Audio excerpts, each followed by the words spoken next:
For our philosophical model analysis, I chose Johann Pestalozzi.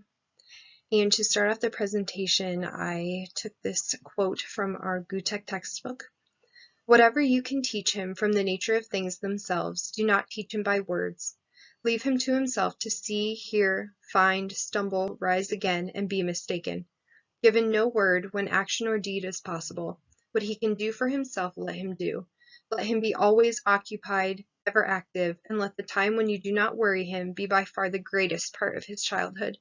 You will come to learn that nature teaches him better than men. Now, at the time Pestalozzi was living, there was an oligarchy that was in charge of Switzerland, where he was born and raised. Now, Pestalozzi was in a middle-class family, and therefore he didn't have the power over the country, yet he wasn't in the class of poor people either. Yet Pestalozzi empathized with the poor agricultural families and all of their suffering. Their children were seen as barbaric and unteachable and morally inept. Pestalozzi really set out to discover if these children could in fact be taught and be contributing members of society. Pestalozzi believed that children were born as a blank slate, but that a healthy environment needed to be established before they were capable of learning in a formal educational setting. It really started as the mother-child relationship, that the child needed to be nurtured and they needed to be emotionally healthy in a stable and safe environment.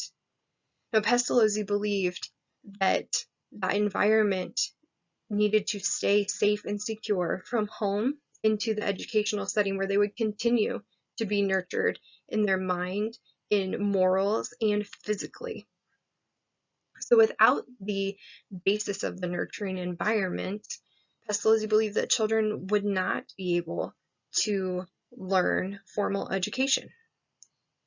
He recognized that emotional and cognitive development occurred together. It wasn't one occurring and then following. It was constant. In the natural environment, children would learn their emotions and facts or skills at the same time.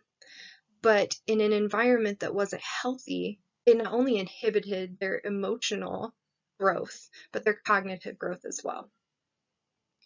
So Pestalozzi's model involved a general method and a special method. The general method really involved that setting up the environment for success, to have a nurturing, loving, secure, safe place for that child to develop. Once the general model had been formed, then the special method took place. This involved lessons that allowed the child to learn things in forms, numbers, and names. So at the time, rote memorization was the primary means of instruction. Essentially, the children would come up to the front of the room and recite the material that they had been told to memorize. Now, while this seemed to be individual, as the children would come up to the front by themselves, the instruction itself was not individualized. Pestalozzi believed that for a child to truly understand what they were learning, they needed to understand the object that was in their environment. They needed to know what it looked like, what it felt like. They needed to experience it as much as possible. Once that had occurred, then they could learn about the object in numbers. They could learn how many existed in front of them or in the world. They would learn to count this way. They would learn that not only does the object exist in front of me, but it can be represented in other ways. And they would also learn addition, subtraction, multiplication, and division through this method. Now, once all of this had been learned, then the child would learn the name or the label for the object. Because they fully understood the object, they then would fully understand the name.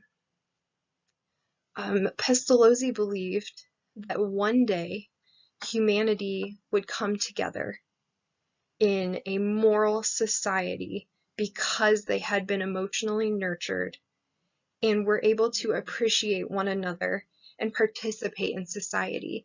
Society and education were tied very deeply together for Pestalozzi. And because humanity would come together and love one another, in turn, they would all recognize God, the creator of all, and love him as well. Now, Pestalozzi also had a specific way that geography should be taught. He believed that geography should be taught in proximity to the child first. So what are the things that are closest? They know their school, they know their neighborhood. Once they understand these, they can begin to expand from their location and learn things that maybe they can't see. So in Pestalozzi's method, he really pushes to love first.